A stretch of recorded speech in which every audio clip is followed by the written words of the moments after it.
It was a mild afternoon in Los Angeles, the kind where the golden sun warmed the streets just enough to balance the cool breeze. Outside a quiet cafe on Melrose Avenue, Clint Eastwood sat at an outdoor table, his signature sunglasses shielding part of his face. Though time had softened his once sharp features, his presence was unmistakable. Pedestrians passing by stole quick glances, unsure whether to approach or respect the legend's solitude. Across the street, another man stood in stark contrast to the Hollywood icon. His clothes were layered and tattered, his hair unkempt, and in his hand he clutched a small cardboard sign. His name was Vance, and today marked 3 weeks since he had been sleeping behind a dumpster near a convenience store. Hunger gnawed at his stomach. He hadn't eaten a full meal in 2 days. As Vance scanned the cafe, looking for someone approachable, his eyes landed on Clint Eastwood. At first he hesitated. Why would a man like that care about someone like me?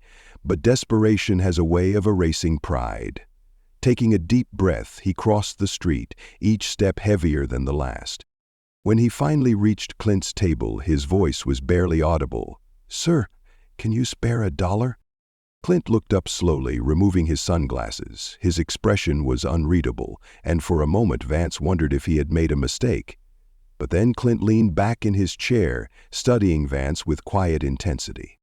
"$1, huh?" he said, his voice neutral. Then, after a pause, with the hint of a smile, he added, "Sit down. Let's talk."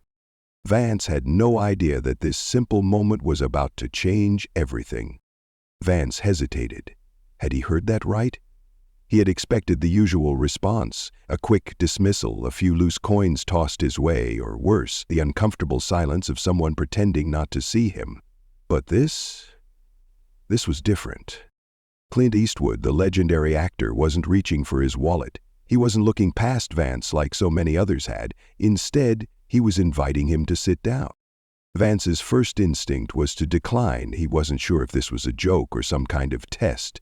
But as he searched Clint's face, he found no mockery, no pity, just a calm, unreadable curiosity. Swallowing his nerves, he pulled out a chair. "Thank you," he murmured, his voice barely above a whisper. His hands trembled slightly as he set his cardboard sign down, angling it away from view. Clint leaned back, still studying him. "What's your name?" Vance blinked. Of all the things Clint Eastwood could have said, he hadn't expected that. Not, "What happened to you?" Not, "How did you end up here?" Just a simple, straightforward question. Vance," he answered, hesitant. Clint nodded slowly. "Vance," he repeated, letting the name settle in the air. Then, with a thoughtful pause, he said, "You know, I've played a lot of characters in my life, cowboys, soldiers, detectives, and one thing I've learned is that every one of them had a story. Good, bad, ugly. It didn't matter. What mattered was how they chose to carry it." Vance stared, unsure where this was going. "So tell me," Clint said, his gaze steady, "what's the next chapter of your story?" Vance's breath hitched. No one had ever asked him that before. For the first time in years, he wasn't being defined by his past. And he had no idea how to answer. Vance's throat tightened. The next chapter? He hadn't thought that far ahead in a long time. His life wasn't a story. It was survival, day by day, hour by hour. He let out a shaky breath, lowering his gaze to his calloused hands. "I don't know," he admitted finally. "I guess I just want to make it through the day." Clint's eyes narrowed, not in judgment but in thought. "That's not a chapter, Vance. That's a sentence. You need a real chapter, something you can build on." Vance felt frustration bubbling beneath the surface. What did Clint know about struggle, about being invisible, about begging for scraps just to get through the night? He wanted to snap back, but he held his tongue. Instead, his voice came out hoarse. "I used to be a contractor," he said. "Had a crew, steady work, a life. Then the recession hit, jobs disappeared, savings ran out. Before I knew it, I was behind on rent. Then came the eviction notice. He swallowed hard, his hands gripping the edge of the table. After that, it all unraveled. I crashed on couches when I could, shelters when there was space, but those fill up fast, and after a while, you just stop trying. His laugh was bitter. Funny, isn't it? I spent my whole life building houses for other people, and now I can't even find a roof over my own head. Clint didn't flinch. He didn't look away like so many others had. Vance exhaled sharply, shaking his head. I know you probably get asked for things all the time. I don't want to be just another guy with a handout. I don't know what else to do anymore. For the first time in years, Vance had said it out loud. And Clint Eastwood was still listening. Clint remained silent for a moment, his gaze steady, absorbing every word. Most people would have looked away by now, shifted uncomfortably, muttered a few words of sympathy, maybe handed over a couple of dollars to ease their conscience. But Clint didn't do any of that. Instead, he leaned forward, resting his elbows on the table, his hands loosely clasped. The air between them felt heavier, quieter, as if the world had slowed down just for this conversation. Vance braced himself, expecting the usual cliches. Things will get better, stay strong, keep your head up. But Clint didn't offer empty words. Instead, he asked a simple question. Why do you think your story is over? Vance blinked, caught off guard. Because look at me, he said, gesturing at his ragged clothes, his unshaven face, the cardboard sign he tried to hide. People don't come back from this. People like me, we don't get second chances. Clint exhaled, nodding slowly, as if weighing Vance's words carefully. Then he reached into his pocket. Vance's stomach dropped. Here it comes, he thought. A few bucks, a polite dismissal, another reminder that I'm just a problem to be solved and sent away. But Clint didn't pull out money. Instead, he slid a small business card across the table. Go here, he said, his tone firm but not unkind. It's a shelter run by a buddy of mine. They'll help you get cleaned up, find a job, maybe even a place to stay, but it's up to you to take the first step. Vance stared at the card, his hands trembling. His voice cracked as he whispered, "Why are you doing this?" Clint's expression softened, just a fraction. Because someone did it for me once, and I wouldn't be sitting here if they hadn't. For the first time in years, Vance felt something unfamiliar pressing against his chest. Hope. Vance's fingers hovered over the business card as if it were made of glass, fragile, full of promise, yet terrifying. His hands were rough, calloused from years of labor, now dirtied from nights spent on concrete. Could he really believe in a second chance? His throat felt dry. I don't know, man, he muttered, shaking his head. I've tried places like that before. They don't really help people like me.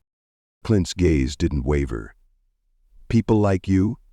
His voice was quiet, firm. What does that even mean? Vance swallowed hard, avoiding eye contact. You wouldn't get it, he said, his voice barely above a whisper. Guys like me were just forgotten. Clint leaned forward, his voice steady but filled with something Vance hadn't expected. Understanding. You think I've never been down? You think I don't know what it's like to carry the weight of the world and feel like no one's there to help you lift it? Vance finally looked up, startled. Clint's face remained calm, but his words carried weight. I grew up dirt poor in the middle of the Depression, Clint continued. I know what it's like to go to bed hungry, wondering if tomorrow's going to be any better. He let the words settle before adding, and let me tell you something, Vance. It's not about how hard you fall. It's about whether you're willing to get back up, even when the odds are stacked against you. The words hit Vance harder than he expected. He wanted to argue, to say that it wasn't that simple, but deep down he knew Clint was right. Vance clenched the card in his fist. He wasn't sure if he could trust this. But maybe, just maybe, he had nothing left to lose.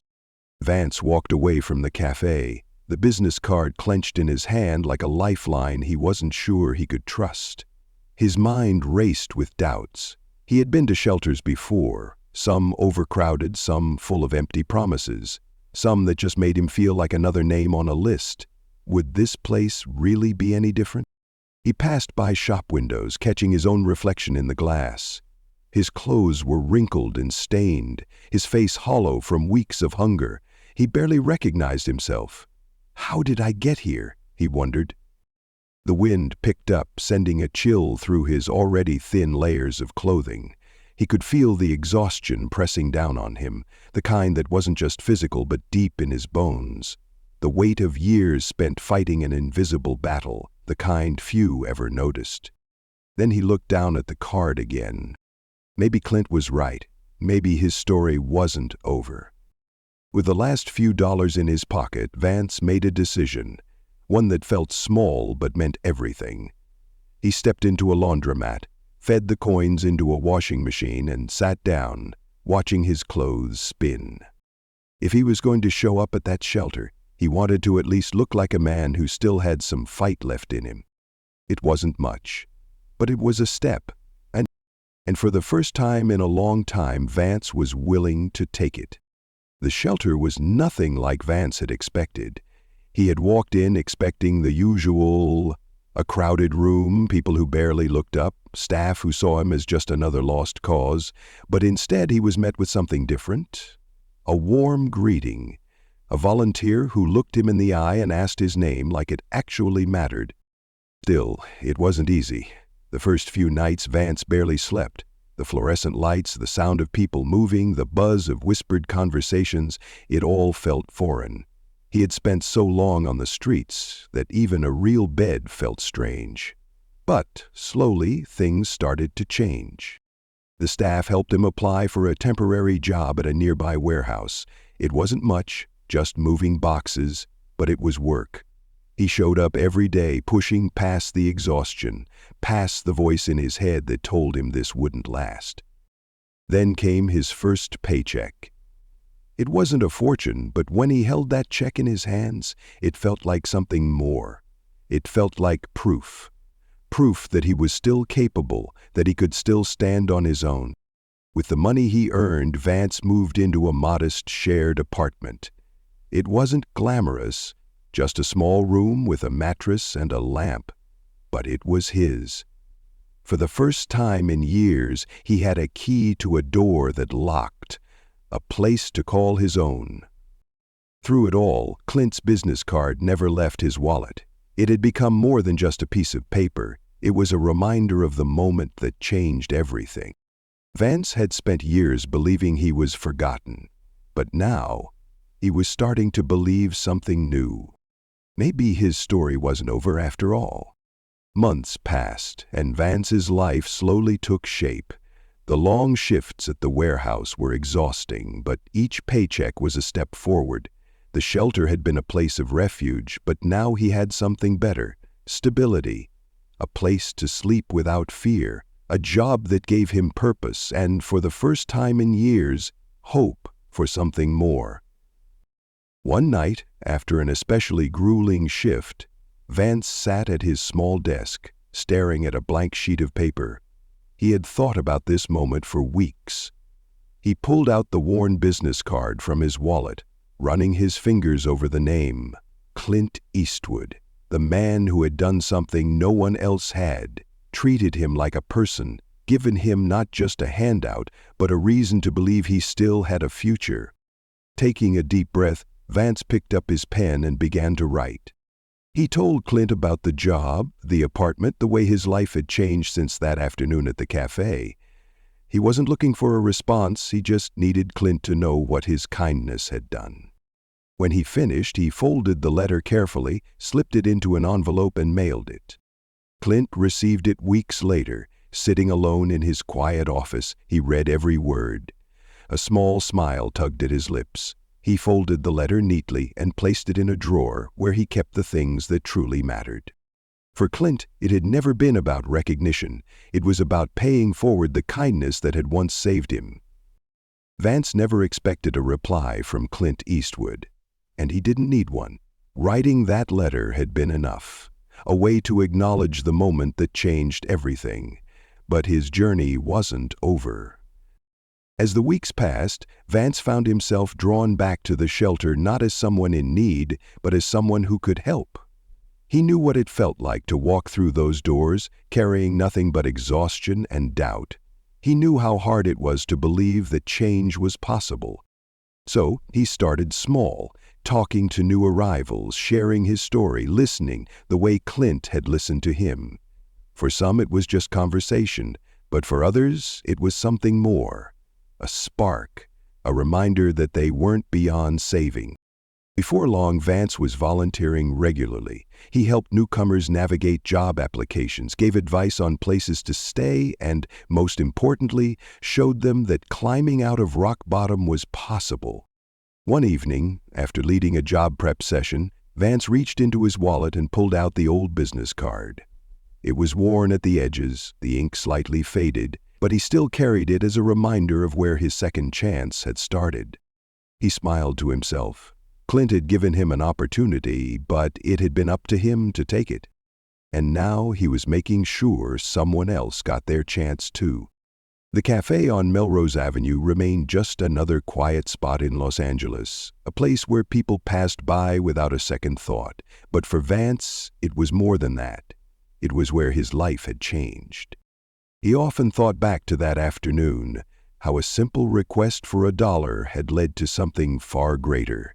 Clint Eastwood hadn't just given him money, he had given him dignity, a reason to believe in himself again. That single conversation had set off a ripple effect, one that Vance was now passing on to others. At the shelter, he became more than just a volunteer. He became a symbol of resilience. People listened when he spoke, not because of grand speeches or promises, but because he had walked the same road they were on. He knew their doubts, their fears, and the exhaustion of fighting a battle no one else could see. One day, as he handed a newly arrived man a slip of paper with a job lead, he caught himself smiling. It wasn't a business card from Clint Eastwood, but maybe, just maybe, it would be the beginning of someone else's second chance. Sometimes the smallest acts of kindness don't just change one life. They create a ripple that spreads further than we can ever imagine. And for Vance, that was proof that his story, his next chapter, was still being written. Life is full of challenges that may seem impossible to overcome, but as the story of Vance and Clint Eastwood shows, a single moment of kindness can create a far greater impact than we imagine. Here are some important lessons that you can apply in your own life. Kindness is not always about material giving. Sometimes it's about genuine listening. Clint didn't just hand over money immediately. Instead, he took the time to listen to Vance's story. In life, a word of encouragement or a simple act of care can help someone rediscover their self-worth. Don't let your past define you. Let your present actions shape who you are. Vance once believed his life was over after losing everything, but with one small opportunity and his determination, he rewrote his story. Remember, failure is not the end. It's just a chapter in your life, and you always have the power to write new pages. Opportunities exist, but you must be willing to take them. When Clint handed Vance a business card with the address of a place that could help him, it wasn't a miracle, it was a door. Vance had to walk through it himself. In life, there will be times when someone extends a helping hand, but only you can take the steps toward change. Be a source of motivation for others. Vance didn't just turn his own life around, he went on to help others at the shelter. Once you overcome hardship, remember those who are still struggling. Inspiring others doesn't require grand gestures. Sometimes it's simply sharing your story and helping someone regain hope. Small actions can create big changes. Clint and Vance's encounter lasted only a few minutes, but it changed an entire life. In daily life, never underestimate the power of small acts of kindness. A few encouraging words, timely help, or even just a sincere look can bring hope to someone in need. As Vance learned, everyone has the right to continue writing their own story. No matter how many times you've fallen, what truly matters is whether you have the courage to stand up and move forward.